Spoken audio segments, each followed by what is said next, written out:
ते में तो मैं तुम्हारी बहन, ये तुम्हारे बहनोई यानी जीजा जी हुए। तुम जरा भी संकोच मत करना। अच्छा, तुम कुर्सी पर बैठकर अपने जीजा जी से बातें करो, मैं तुम्हारे लिए चाय बना कर लाती हूँ। चाय को साथा एक प्लेटा में मक्खन टोस्ट भी बीवी जी। पेटा में हल्लू हल्लू हैदराबादी चूहा दौड़ता ही ना। बोले तो मेरे को सवेरे सवेरे 3-4 कपा चाय को साथ एक प्लेटा मक्खन टोस्ट खाने के बाद ही कामा करने की स्टीम आती ना बीबी जी। हाँ, मैं तुम्हारे लिए 4 कप चाय और 4-4 स्लाइस मक्खन लेके अभी आती हूँ, जब तक तुम बातें करो।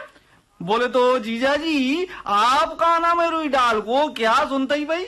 हाँ, दरअसल आजकल दिल्ली में वायु प्रदूषण और ध्वनि प्रदूषण बहुत बढ़ गया है, इसलिए डॉक्टर की सलाह पर मैं अक्सर कान में रुई डाल लिया करता हूँ। अल्लाह गारत करे दिल्ली को डॉक्टर को मियाँ, जो काना में किलो किलो रुई ठुसवा को आदमी को बहरा बना देता ही। हमारे 4 मीनार वाले हैदराबाद में तो देखो भाई हाकिम मियाँ, मैं संडे को जरा घर में ऐसी जगह बैठना पसंद करता हूँ जहाँ बिल्कुल शोर न हो, क्योंकि ज्यादा शोर और आवाज से मेरे कानों में सीटी बजने लगती है, मुझे पागलपन का दौरा पड़ने लगता है और तब मैं किसी को नहीं पहचान पाता।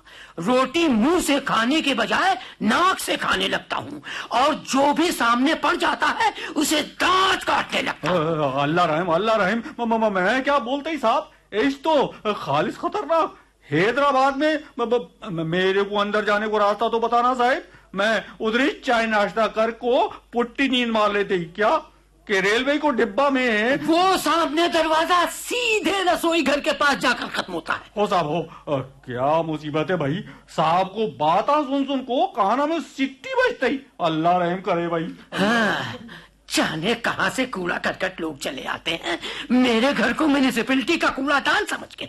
कमबख्त 5 मिनट में 5 किलो दिमाग खा गया खड़े खड़े। ये क्या मजाक है जी, नौकर से आपने क्या अनपशना बोल दिया? क्या आपको शोर सुन के पागलपन का दौरा पड़ता है? ऐसे नहीं बोलता तो वो कमबख्त जितनी देर यहाँ बैठा रहता मेरे कान को पान की पत्ती समझ के चबाता रहता। हाँ, जरा हालत पर तो गौर फरमाइए उसकी। आधा फटा हुआ पायजामा, पूरी फटी हुई जेब, आधा कटा हुआ कान, जगह जगह से कटा पिटा कुर्ता है। अरे धीरे बोलिए जी, सुन लेगा तो क्या कहेगा बेचारा? अरे पहले जाकर अपने उस बेचारे को बाल्टी भर चारा पानी दो, टंकी भर चाय, 1 किलो मक्खन टोस्ट है, उसके बाद उसके लिए पलंग बिछा दो। जनाब थक्कर लकड़ी का बुरादा बन गए हैं ना। ठीक है। आइंदा से उसको मुझे जीजा फीजा बोलने को मना कर देना, वरना मुझ पर वाकई पागलपन का दौरा चढ़ जाएगा, समझी? समझी नहीं कहेगा आपको जीजा फीजा। मेरे मायके से आया है तो क्या आपकी ससुराल से नहीं आया? आपको तो मेरे मायका का कुत्ता देखकर भी पागलपन का दौरा पड़ने लगता है। अच्छा, जाओगी यूं ही या फालतू बातें करती रहोगी? जाती हूँ, तुमसे तो बात करना मुश्किल है। अरे भाई हाकिम हैदराबादी, कहाँ हो भाई? मुझे दफ्तर की देर हो रही है, मेरा नाश्ता तो जल्दी ले आओ। 10 यही बज रहे हैं। लो नाश्ता, जरा सी देर होते ही आसमान सर पर उठा लेती हो। लेकिन नाश्ते की ट्रे उठाए तुम क्यों चली आ रही हो बेगम? वो तुम्हारे शहजादा हैदराबाद कहाँ गए? धीरे बोलिए, सो रहा है, सफर का थका मांदा है। बहुत अच्छे। जनाब कल सुबह तशरीफ लाए और नाश्ता करके सो गए, दोपहर को लंच लिया और सो गए, शाम को चाय पी और सो गए, रात को डिनर खाया और सो गए हैं, और अभी तक घोड़े बेचकर गधे की तरह सो ही रहे हैं बंदा परवर। मैं पूछता हूँ कि जनाब हैदराबाद से ट्रेन पर ही तो आए हैं कि हॉलैंड से पैदल चलकर आए हैं? पूरे 24 घंटे से जनाब सोए चले जा रहे हैं।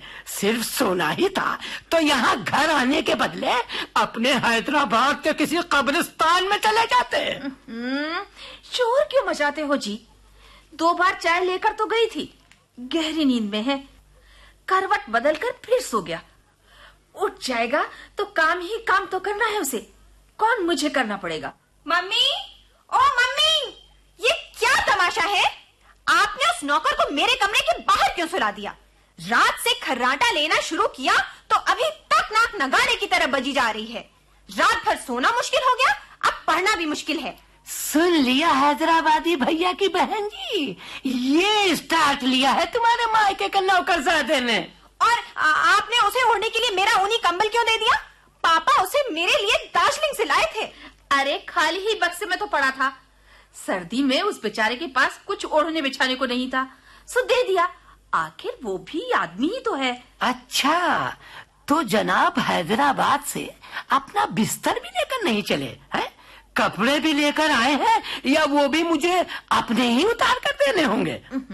अरे एक आध पुराने कपड़े दे भी देंगे तो क्या चला जाएगा आपका? कमबख्त नौकरी करने आया है कि नौकरी कराने है? हैदराबाद से हाथ झुलाते ऐसे चले आए गोया मेरे घर में नौकरी करने नहीं, डाक बंगले में विंटर वेकेशन मनाने आए। कान खोल कर सुन लो। बोले हैं, धीरे बोलिए। क्यों धीरे बोलूं जी? मैं पूछता हूँ, वो मेरा नौकर है कि मैं उसका नौकर हूँ? शाम तक मेरे आने से पहले अपने उस आटे के लड्डू को काम पर लगा दो, वरना अब सोता हुआ मिल गया तो बिस्तर से उठाकर दीवार पर कैलेंडर की तरह कील ठोक कर नहीं, खूंटा ठोक कर लगा दूंगा, समझी? हाँ हाँ समझी। अब चुप भी करो, दफ्तर के लिए अब देर नहीं हो रही है।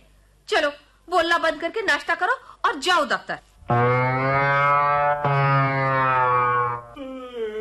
ये क्या करते हैं बीबी जी? उठ गए हाकिम भैया? हाँ। आओ बैठो। साहब दफ्तर को चले क्या बोल के? वो तो सुबह 9-10 बजे ही चले जाते हैं। नेमी भी उसी समय कॉलेज जाती है। तुम जरा सोकर जल्दी उठा करो। लो चाय पियो। और देखो, तुम जल्दी से चाय पीकर बाजार से सब्जी, चावल, शक्कर वगैरह ले आओ। लिस्ट मैंने बना दी है। बाजार सब्जी मंडी ढूंढ लोगे ना? क्या बात करते हैं बीबी, मेरे को हैरा गहरा नक्को समझो। मैं तो हैदराबाद को गली गली कूचो, चाय को छन्नी में छान को प्याला में डाल को आया हूँ भाई। ये दिल्ली बिल्ली क्या होती भाई बोल के। ठीक है, ये 100 रुपए और झोला लो और जल्दी जाकर आओ। एक 100 रुपया हमको भी पेशतर जाना ना बीबी। पेशतर? अच्छा, पेशगी। लेकिन अभी रुपए लेकर तुम क्या करोगे? सामाना खरीद को आप लोगों की दिल्ली भी देख लो ना। वो कुतुब मीनारा, लाल किला, चांदनी चौक, नामा सुन को काना थक गए थे ना। आज देख के आता हूँ बोल के। लेकिन भैया तब तक तो शाम हो जाएगी। नक्को बीबी नक्को, आपिच खाना बनाने को पूरी तैयारी करके रखो। मैं पेशतर सामाना देखो ना जाएगा दिल्ली घूमने। ठीक है, लेकिन देखो घूमकर शाम होने से पहले लौट जरूर आना, नहीं तो ये नाराज होने लगेंगे। फिक्र नको बीबी, फिक्र नको। मैं एक पैर से जाता ही और दूसरे पैर से समुच्ची दिल्ली को घूम को नको घुमा को आता ही। अरे भाई हाकिम मियाँ, मेरी चाय तो लाना भाई। हाकिम घर में नहीं है। हाकिम घर में नहीं है? ये नौकर है कि फिल्म का गेस्ट आर्टिस्ट? पूरे सीरियल में एक बार नजर आकर नदारत हो जाता है। असल में उसे मिसेस तलवार 1 हफ्ते के लिए उधार मांग कर ले गई हैं। क्या तुम्हारी मिसेस तलवार 1 हफ्ते के लिए नौकर उधार मांग कर ले गई है? यानी कि आटा दाल धोती चोटी की तरह अब तुम लोगों को नौकर भी उधार देने लगी है? उनके घर 18-20 मेहमान आ गए थे तो क्या करती, देना ही पड़ा। बहुत अच्छे, क्या खूब नया धंधा चलाया है तुमने है? एक तो तुम्हारा वो हैदराबादी हाथी जब से आया है डटकर खाता है, डटकर सोता है और तुमसे एडवांस लेकर जमकर दिल्ली घूमता है? तनख्वाह भी दो और उसका काम भी खुद करो, पड़ोसियों को उधार ऊपर से दो। 1 ही हफ्ते की तो बात है जी, लुधियाना से उनके नौकर के आते ही वो हमारा नौकर वापस कर देंगी। खबरदार, खबरदार जो उस फटे नोट को वापस लिया तुमने। वापस नहीं लूंगी तो क्या अपने मायके के नौकर को उन्हें हमेशा के लिए दे दूंगी? दान कर दो उसे, भगवान के लिए उस मुसीबत को गैया छू कर दान कर दो। हैं? अब तुम्हारे मायके का वो गधा मेरे घर में नजर आया तो कसम दिल्ली की, हाकिम हैदराबादी से उसे मैं लोटा मुरादाबादी बना दूंगा, समझी? मैं लुट गई, बर्बाद हो गई, तबाह हो गई बहन जी। मिसेस सलमान, आप इस तरह रोते हुए क्यों आ रही हैं? अरे आपके उस चोर नौकर ने तो रोने के लिए हमारी आंख में एक बूंद भी नहीं छड़ी। हाय बहन जी हाय, रात नू खिला पिला के घर दे अंदर सुलाया सी। हाय, और सुबह देखिया सारा घर साफ कर कमीना रफू चक्कर ही हो गया। हाय रब्बा, की करा। अरे हमने तो उसे आपके मायके का नौकर समझ के घर में लटाया था जी, और वो हमें कंगाल करके चलता बना। अरे बहन जी, अब हम क्या करें? सुन लिया? शुक्र है हमारे घर में जेवर रुपया पैसा कुछ नहीं था। मम्मी, मम्मी, ये देखो, हैदराबाद से टिल्लू मामा की चिट्ठी आई है। लिखते हैं, हमने तुम्हें जिस नौकर को दिल्ली भेजने के लिए लिखा था वो अभी बीमार पड़ा है, ठीक होते ही भेजूंगा। तुम्हारे मायके का नौकर एक हफ्ते से हैदराबाद में ही बीमार पड़ा है। तो ये कौन था?